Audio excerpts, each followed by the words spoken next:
When Benjamin Franklin exited the Constitutional Convention, he was asked by a woman, "Sir, what have you given us?" His immediate response was, "A republic, ma'am, if you can keep it." Yet most Americans today have been persuaded that our nation's governmental system is a democracy and not a republic. The difference between these two is essential in understanding Americanism and the American system. Before we discuss political systems, however, it's helpful to address the confusion that has been spread about the political spectrum. Many have been led to believe that the political spectrum places groups such as communists on the far left, fascists or dictators on the far right, and political moderates or centrists in the middle. However, a more accurate political spectrum will show government having zero power on the far right to having 100% power on the far left. At the extreme right, there is no government. The extreme left features total government under such labels as communism, socialism, Nazism, fascism, princes, potentates, dictators, kings, any form of total government. Those who claim that Nazis and fascists are right-wing never define their terms. This amounts to spreading confusion. Toward the middle of the political spectrum can be found the type of government limited to its proper role of protecting the rights of the people. That's where the Constitution of the United States is. Those who advocate such a form of government are really constitutional moderates. So let's analyze the basic forms of government. They are monarchy or dictatorship ruled by one, oligarchy ruled by a few, democracy ruled by a majority, republic ruled by law, and anarchy, which is ruled by no one. In discussing these five, we'll see that they can be narrowed down to even fewer. Looking first at monarchy or dictatorship, this form of government doesn't really exist in the practical sense. It's always a group that puts one of its members up front. A king has his council of nobles or earls, and every dictator has his bureaucrats or commissars, the men behind the scenes. This isn't ruled by one, even though one person may be the visible leader.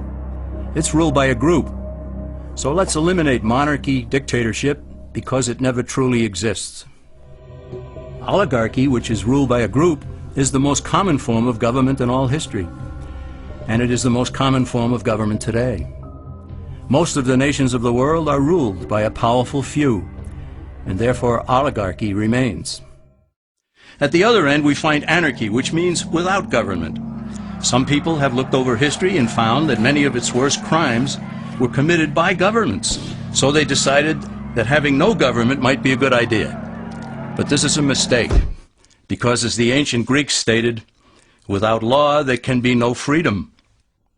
Our founding fathers agreed and held that some amount of government is a necessary force in any civilized, orderly society.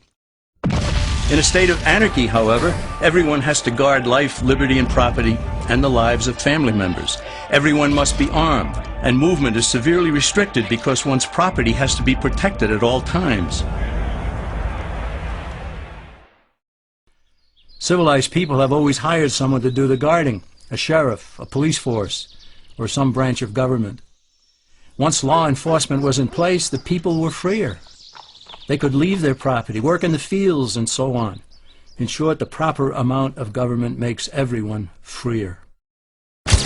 There are some who advocate anarchy, however, not because they want no government, but because they don't like what they have. They use anarchy as a tool for revolutionary change.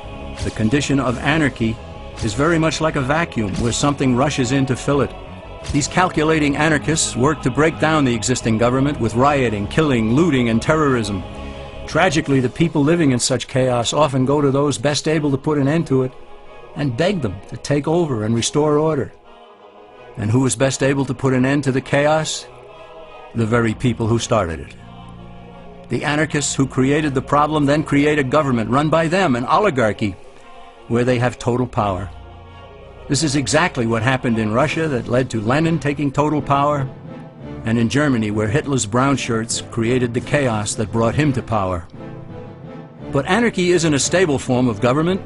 It's a quick transition from something that exists to something desired by the power-hungry. It's a temporary condition, and because it isn't permanent, we eliminate it as well. The word democracy comes from two Greek words, demos, meaning people, and kratein, meaning to rule. Democracy, therefore, means the rule of the people, majority rule. This, of course, sounds good, but suppose the majority decides to take away one's home, or business, or children.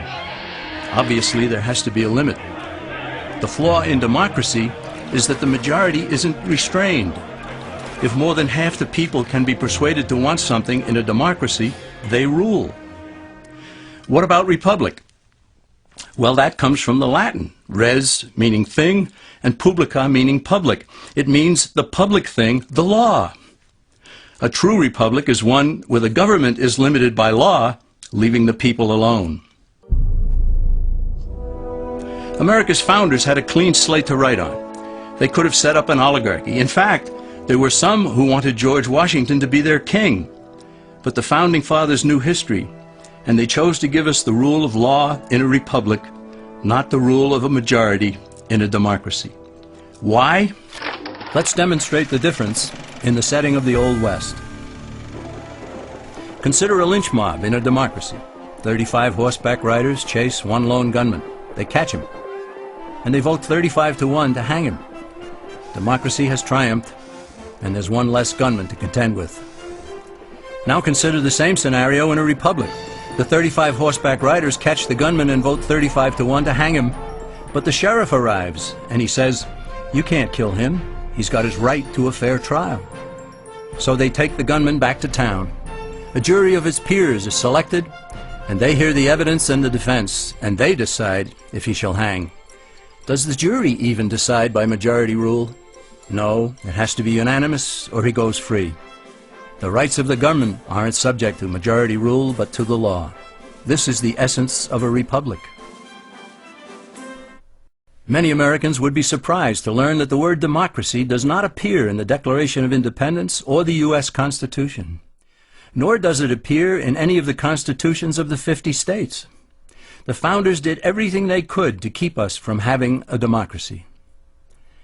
James Madison, rightly known as the father of the Constitution, wrote in essay number 10 of the Federalist Papers, "Democracies have ever been spectacles of turbulence and contention, have ever been found incompatible with personal security or the rights of property, and have in general been as short in their lives as they have been violent in their deaths."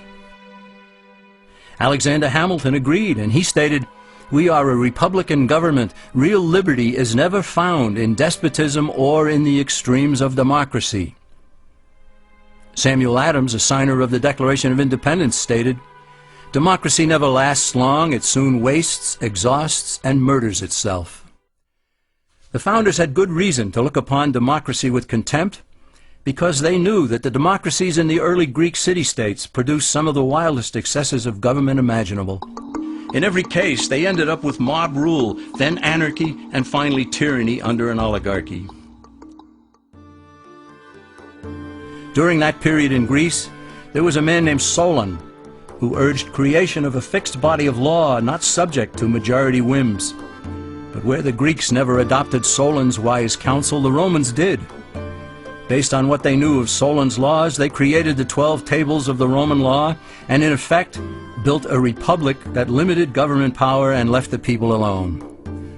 Since government was limited, the people were free to produce, with the understanding that they could keep the fruits of their labor. In time, Rome became wealthy and the envy of the world.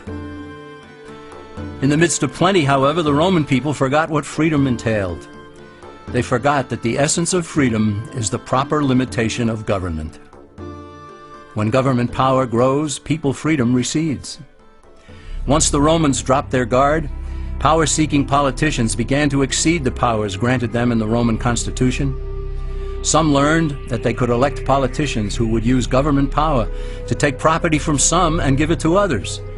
Agriculture subsidies were introduced, followed by housing and welfare programs. Inevitably, taxes rose and controls over the private sector were imposed. Soon, a number of Rome's producers could no longer make ends meet, and they went on the dole. Productivity declined, shortages developed, and mobs began roaming the streets, demanding bread and circuses from the government. Many were induced to trade freedom for security. Eventually, the whole system came crashing down. They went from a republic to a democracy, and ended up with an oligarchy under a progression of the Caesars.